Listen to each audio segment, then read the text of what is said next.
सबसे पहली जो खबर है वो अलीमा खान साहबा ने मुलाकात की इमरान खान साहब से जेल में। और ये मुलाकात बड़े लंबे अरसे के बाद हुई है। यानी 25 दिन तक इमरान खान साहब से किसी को मिलने की इजाज़त नहीं थी, ना कोई मुलाकातें हो रही थी, ना उनके केसेस चल रहे थे।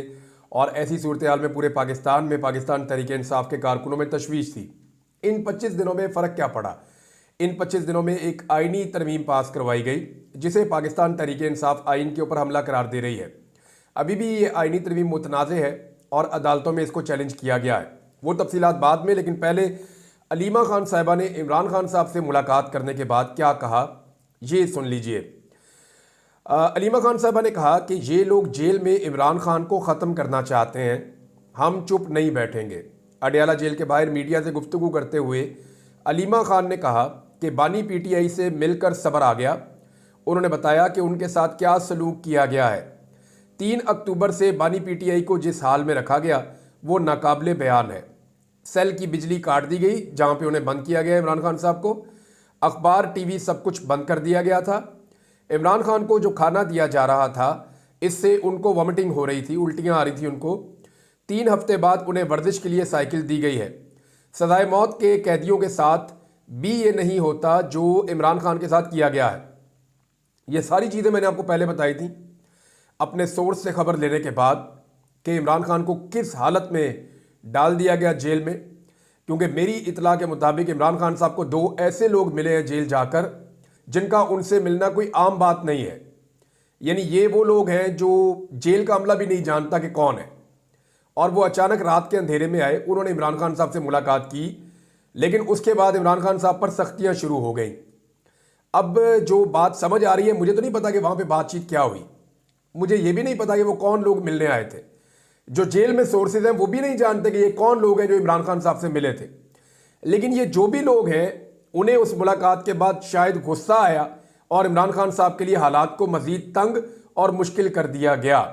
बहरहाल अब ये सुन लेते हैं कि इमरान खान की बहन मजीद क्या बता रही हैं। उन्होंने कहा सजाए मौत के कैदियों के साथ भी ये नहीं होता जो इमरान खान के साथ किया गया है। अलीमा खान ने कहा कि जो लोग जेल में इमरान खान को ख़त्म करना चाहते हैं वो सुन लें कि हम चुप नहीं बैठेंगे। उन्होंने हम पर पार्लियामेंट को बम से उड़ाने का इल्ज़ाम लगाया, हम पर बारूद रखने का मुकदमा दर्ज किया गया। उन्होंने हमें खाली हाथों गिरफ्तार किया, हमें बिल्कुल बाहर के हालात से बेखबर रखा गया। 24 दिन इमरान खान को भी बाहर के हालात से लाइल्म रखा गया। इमरान खान की बहन ने मीडिया से गुफ्तगू करते हुए कहा कि हमें पैगाम आ रहे हैं कि हमारे खिलाफ 9-10 मुकदमात और दर्ज किए गए हैं। इस्लामाबाद पुलिस जेलम जेल के बाहर हमें दोबारा गिरफ्तार करने आई थी, क्या पता हमें दोबारा गिरफ्तार किया जाए। लेकिन इमरान खान ने यह पैगाम दिया है कि जुल्म को बर्दाश्त नहीं करेंगे, उसके खिलाफ खड़े होंगे।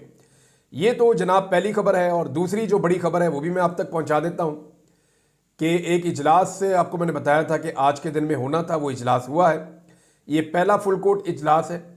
इस इजलास में ऑनलाइन शिरकत की है जस्टिस मंसूर अली शाह साहब ने और तमाम जजेस मौजूद थे जस्टिस याया अफरीदी की सरबराही में। जो एलामिया है उसके अंदर खबर जो आई है वही हम आपको बता सकते हैं। सोर्सेज से तो खबर जो है वो बाद में सुप्रीम कोर्ट ऑफ पाकिस्तान में काम करने वाले जो जर्नलिस्ट हैं वो दे सकते हैं, या वहाँ से जो सोर्सेज हैं वो खबर देंगे। लेकिन फ़िलहाल पहली खबर ये है कि जो केसेज हैं उनकी तादाद बहुत ज़्यादा है। एक मैकेनिज़्म तैयार किया गया है और लायामल बनाया गया है कि किस तरीके से आगे बढ़ेंगे। और मंसूर अली शाह साहब जो है वो भी शामिल हुए, लेकिन ऑनलाइन शामिल हुए। और कुछ इतलात के मुताबिक उनका अपना बनाया हुआ एक मैकेनिज़्म जिस पे उन्होंने 2023 में काम किया था, उसके मुताबिक ये देखा जाएगा कि कैसे सुप्रीम कोर्ट ऑफ पाकिस्तान को आगे बढ़ना और काम करना है। यहां एक और बड़ी डेवलपमेंट है, और वो बड़ी डेवलपमेंट ये है कि पाकिस्तान तहरीक इंसाफ बाज़ाब्ता तौर पर शामिल हो गई है जुडिशल कमीशन ऑफ पाकिस्तान में।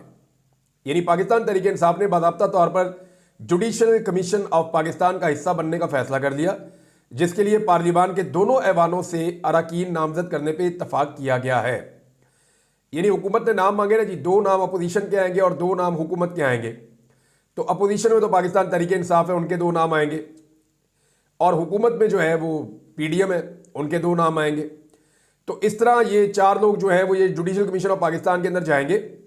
यहाँ पे बाकी मेंबर्स भी होते हैं और जो सर्विंग जजेस हैं वो भी होते हैं। बाकी कुछ और मेंबर्स भी होते हैं। तो इस तरह जो जजेस की तकर्रियाँ होती हैं वो किस तरीके से होंगी, वो इसी के ज़रिए से होती है। अब जुडिशल कमीशन के अरकान की 1/3 तादाद कमीशन का इजलास तलब कर सकती है। 13 रुकनी कमीशन के फैसले अरकान की सादा अक्सरियत से होंगे। पहले ये 9 रुकनी होते थे, अब इनके अंदर 4 बंदे मजीद शामिल किए गए हैं, तो ये 13 रुकनी हो गया है। और अब जो फैसले हैं वो सादा अक्सरियत से होंगे, यानी 7 बंदे जिस तरफ चले जाएंगे फैसला उस तरफ हक में आ जाएगा। एक और बहुत इंपॉर्टेंट डेवलपमेंट हो रही है, अगर पाकिस्तान तहरीक इंसाफ ने इसमें कामयाबी हासिल करनी है तो हर हाल में एहसन भून को और जो आजम नज़ीर तारड़ साहब हैं उनके ग्रुप को इलेक्शन हारना होगा। यहाँ सुप्रीम कोर्ट में इलेक्शन हो रहा है, सुप्रीम कोर्ट बार काउंसिल का, सुप्रीम कोर्ट बार एसोसिएशन का जो इलेक्शन हो रहा है उसके अंदर इससे पहले आपको पता है कि एहसन भून साहब और आजम नज़ीर तारड़ साहब ने अपनी मनमानियाँ की हैं और इंसानी हकूक़ की बदतरीन खिलाफ वर्जियाँ जब पाकिस्तान में हो रही थी इन्होंने कोई आवाज़ नहीं उठाई, बल्कि इनके ग्रुप ने सहूलतकारी की मार कुटाई में, यानी सहाफ़ियों को गायब किया गया, शायरों को गायब किया गया, वकला को गायब किया गया, सियासतदानों को गायब किया गया, बच्चों को, बीवियों को, बहुओं को गायब किया गया। तो जितना जुल्म पाकिस्तान में हुआ और पाकिस्तान की अदलिया में जितनी ज़्यादा इंटरफेरेंस हुई इदारों की, और उसकी एक वजह बने एहसन भून साहब और जो आजम नज़ीर तारड़ साहब हैं इनका ग्रुप, क्योंकि पहले ये जीते हुए थे तो इन्होंने खामोशी इख्तियार की और ये एक मुजरिमाना खामोशी है। ऐसे में पाकिस्तान तहरीक इंसाफ ने जोर दिया है कि ये एक दूसरा ग्रुप है और प्रोफेशनल ग्रुप को सपोर्ट किया जाए, और प्रोफेशनल ग्रुप के जो उम्मीदवार हैं उनके नाम मैं आपको बता देता हूँ। लेकिन इसमें पाकिस्तान तहरीक इंसाफ का ये कहना है कि एहसन भून और आजम नज़ीर तारड़ ग्रुप ने आइन और कानून की जंग लड़ने वाली बार्स को अपनी ज़ाती मुराद के लिए नून लीग और एस्टेब्लिशमेंट के पास गिरवी रख दिया है। बार की इज्जत और वकार की बहाली के लिए 29 अक्टूबर यानी कल वाले दिन 29 अक्टूबर को होने वाले सुप्रीम कोर्ट बार के इलेक्शन में मुनीर काकड़ पैनल को वोट दें और जूनियर वकला अपने सीनियर्स को मजबूर करें और उन्हें दरखास्त करें कि वो सही अरकान को वोट डालें। बहरहाल ये जो पैनल है ये मुनीर काकड़ पैनल है जिसके लिए वोट मांग रही है पाकिस्तान तहरीक इंसाफ, और इस पैनल के अंदर बाकी बहुत सारे लोग भी हैं, लेकिन मुनीर काकड़ पैनल है और प्रोफेशनल ग्रुप है जिसका नाम है, और वकला बड़ी अच्छी तरह जानते हैं कि कहाँ पे वोट करना है, क्योंकि इसको ज़ाती फ़ायदे और मफाद के लिए वाकई में इस्तेमाल किया गया है। हर किस्म की आइन के साथ खिलवाड़ हो, चाहे अदलिया के साथ खिलवाड़ हो, चाहे जजेस के साथ खिलवाड़ हो, चाहे 6 जजेस के ख़त का मामला हो, चाहे मुल्क में नाइंसाफ़ी का मामला हो, तो हर चीज़ के अंदर कंप्रोमाइज़ किया इस क़यादत ने। तो क्या ये दोबारा इलेक्शन जीत कर आ जाएंगे? इसके लिए इस वक्त जो इतलात आ रही हैं वो ये है कि हुकूमत अपने तमाम ख़जाने इस्तेमाल कर रही है, अपने तमाम हुकूमत इख्तियारात इस्तेमाल कर रही है। दूसरी जानिब पाकिस्तान की एस्टेब्लिशमेंट भी चाहती है कि उन्हें अपनी मर्जी का वकला का पैनल दोबारा से मिल जाए सुप्रीम कोर्ट बार एसोसिएशन में। अब देखना यह है कि इस मरतबा हुकूमत और एस्टेब्लिशमेंट कामयाब होती है या वकला जो आइन और कानून के साथ खड़े हैं वो कामयाब होते हैं। तो ये भी एक इशू है। दूसरा, पाकिस्तान तहरीक इंसाफ ने वो चीज़ें जिन्हें वो पहले चैलेंज नहीं कर रही थी अब बड़ी तेज़ी से उन्हें चैलेंज करना शुरू कर दिया है। मिसाल के तौर पे एक तो पाकिस्तान तहरीक इंसाफ ने इलेक्शन कमीशन ऑफ पाकिस्तान के खिलाफ तौहीन अदालत की दरखास्त दायर कर दी है। हमने जब पाकिस्तान तहरीक इंसाफ से पहले ये बात पूछी कि 26 जुलाई का फैसला आया हुआ है, मखसूस नशिस्तें आपको मिलनी चाहिए, तो आप तौहीन अदालत की दरखास्त क्यों नहीं दे रहे इलेक्शन कमीशन के खिलाफ? तो तहरीक इंसाफ के लोगों ने साफ कहा था कि हम ये इसलिए नहीं कर रहे कि काजी फायद ईसा साहब हैं और वो इलेक्शन कमीशन को प्रोटेक्ट करेंगे, वो अपनी मर्जी का बेंच बनाएंगे, इलेक्शन कमीशन ऑफ पाकिस्तान को बचाने की कोशिश करेंगे।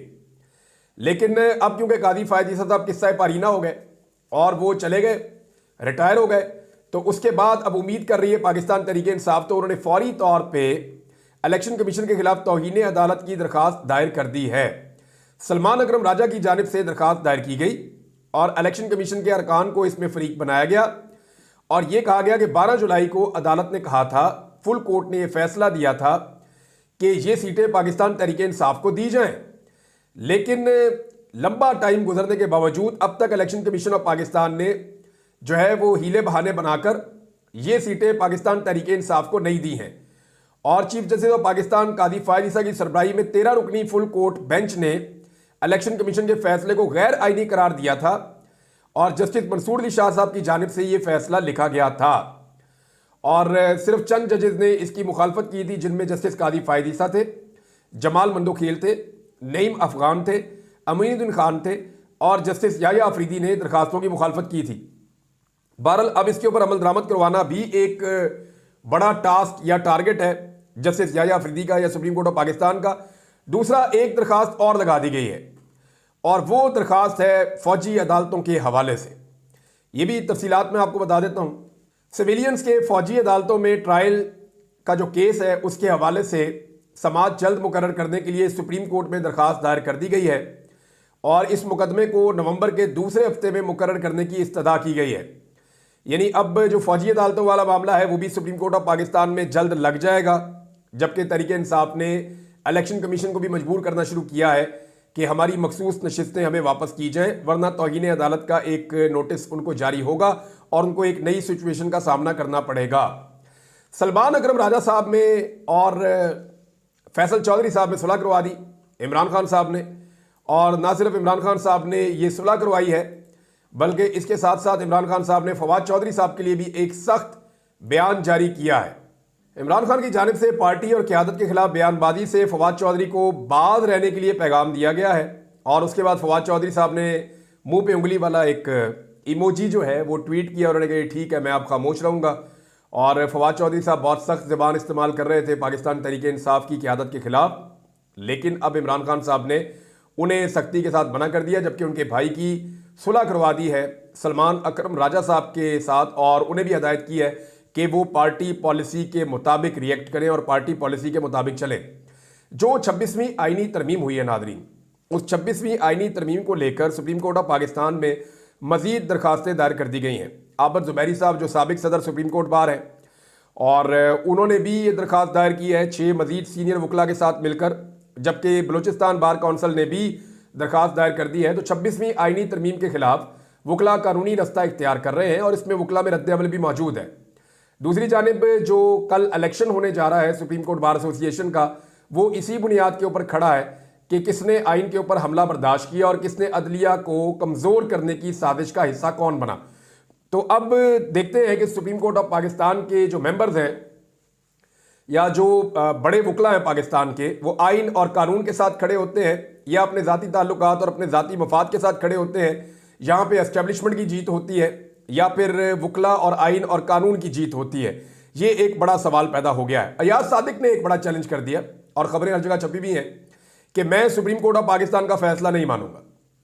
यानी आपको याद होगा अच्छी तरह कि जो कुछ भी कासिम सूरी के साथ किया गया, जो हालात इमरान खान साहब के खिलाफ पैदा किए गए, हालांकि इमरान खान साहब ने सुप्रीम कोर्ट के तमाम फैसले माने थे, लेकिन यहां एक बंदा बबांगे दोहल कह रहा है कि मैं सुप्रीम कोर्ट ऑफ पाकिस्तान का फैसला नहीं मानूंगा, मखसूस नशिस्तों वाला। अब ये अयाज सादिक साहब का कहना है, लेकिन इलेक्शन कमीशन ऑफ पाकिस्तान वहां से कुछ खबरें सोर्सेज के जरिए आ रही हैं कि इलेक्शन कमीशन ऑफ पाकिस्तान बजाय इसके कि किसी और मुसीबत में अपने आप को डाले, इलेक्शन कमीशन शायद मखसूस नशिस्तों का जो फैसला है वो पाकिस्तान तहरीक इंसाफ के हक में करके फुल कोर्ट के फैसले के मुताबिक अमल दरामद कर दे। ऐसे में ये सारा बोझ जो है वो अयाज सादिक पे पड़ जाएगा और अगर अयाज सादिक नहीं मानेंगे तो उन्हें तौहीन अदालत की कार्रवाई का सामना भी करना पड़ेगा और अयाज सादिक साहब को अपनी सीट से हाथ धोकर घर भी जाना पड़ सकता है। वैसे शरीफ खानदान का कोई पता नहीं है, वो अपने आप को हीरो बनाने के लिए या एक नई लड़ाई खड़ी करने के लिए अयाज सादिक की कुर्बानी दे दें, क्योंकि उंगली कटा के शहीदों में नाम लिखाने की इनकी एक पुरानी आदत है। नवाज शरीफ साहब जो हैं वो अमेरिका पहुंच गए, यानी बरतानिया से निकले अमेरिका, वहां पे भी सहाफ़ियों ने उन्हें नहीं छोड़ा। सहाफ़ी ने पूछा कि मियाँ साहब आप तो पाकिस्तान गए थे वज़ीर आज़म बनने, तो अब आप वैसे ही आ गए वापस और अब आप अमेरिका जा रहे हैं। तो मियाँ साहब ने कहा कि अमेरिका जाने से पहले कोई ये सवाल पूछना ज़रूरी था। सवाल का जवाब नहीं दिया नवाज शरीफ ने, एज इट इज़ हमेशा की तरह सवाल का जवाब नहीं दिया नवाज शरीफ से। यानी सवालात ये होने चाहिए कि यास्मीन राशिद साहिबा ने आपको 70,000 से शिकस्त दी और आप जाली फार्म 47 पे आधी रात को आरओ बदल के आप वहां पे एमएनए बन गए और आज आप उसी तरह पाकिस्तान वापस आ गए हैं, जबकि वही यास्मीन राशिद जो जेल में आपका ख्याल रखती थी, उसी यास्मीन राशिद को आज जेल में आप छोड़कर आ गए हैं। तो मियाँ साहब से तो सवालात होने चाहिए, लेकिन मियाँ साहब फिलहाल अमेरिका जा रहे हैं और हो सकता है कोई इलाज हो उनका या वहां पे कोई और इलाज ढूंढने जा रहे हों।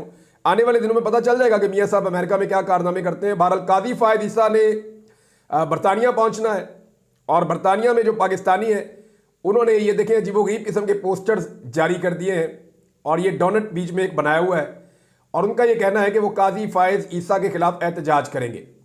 काजी साहब को एक बेंच का हिस्सा बनाया गया, इससे पहले जस्टिस आयशा मलिक साहबा को भी बनाया गया था। तो काजी साहब बरतानिया पहुंचेंगे, एक हफ्ता वो बरतानिया में रुकेंगे। अब इस बीच में उन्हें पाकिस्तानियों का सामना करना पड़ेगा। काजी साहब ने जितना जुल्म पाकिस्तानियों के ऊपर किया है, जितना जबर पाकिस्तानियों के ऊपर किया है, जितनी फस्तायत पाकिस्तानियों के ऊपर ढाई है, जितनी नाइंसाफ़ी पाकिस्तानियों के साथ की है, तो पाकिस्तानी जो है वो नाको नाक भरे हुए हैं और काजी फायज ईसा साहब पे बहुत गुस्से में है। अब देखना यह है कि काजी फायज ईसा साहब जाते हैं तो पाकिस्तानियों का रद्द अमल क्या होता है। बहरहाल पहले से ही मैं ये देख रहा हूँ और सोशल मीडिया पर ये चीज़ें गर्दिश कर रही हैं कि काजी फायज ईसा के वहाँ पहुँचने के मौके पर भरपूर एहतजाज किया जाएगा। अब देखते हैं कि काजी साहब को कैसी सूरत हाल का सामना वहाँ करना पड़ता है।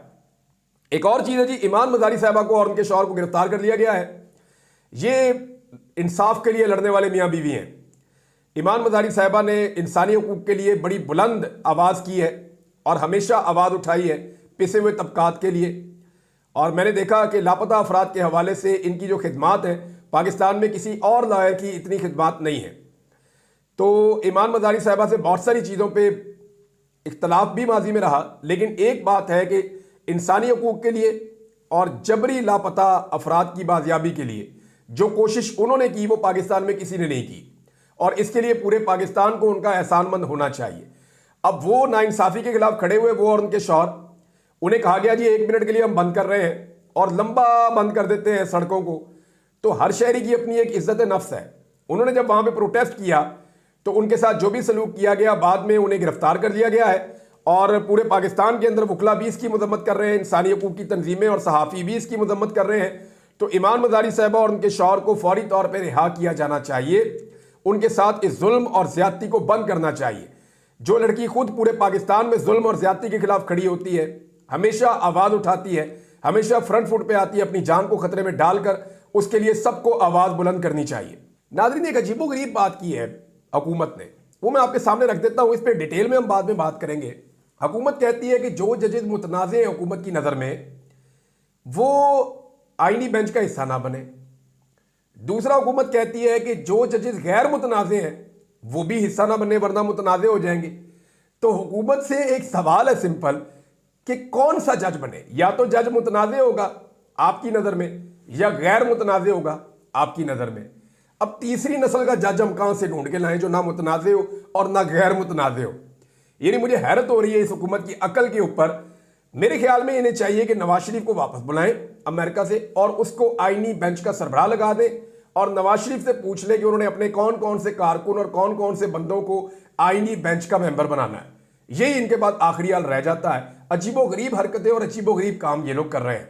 भारत अब तक के लिए इतने, अपना ख्याल रखिएगा, अपने चैनल का भी अल्लाह हाफ़िज़।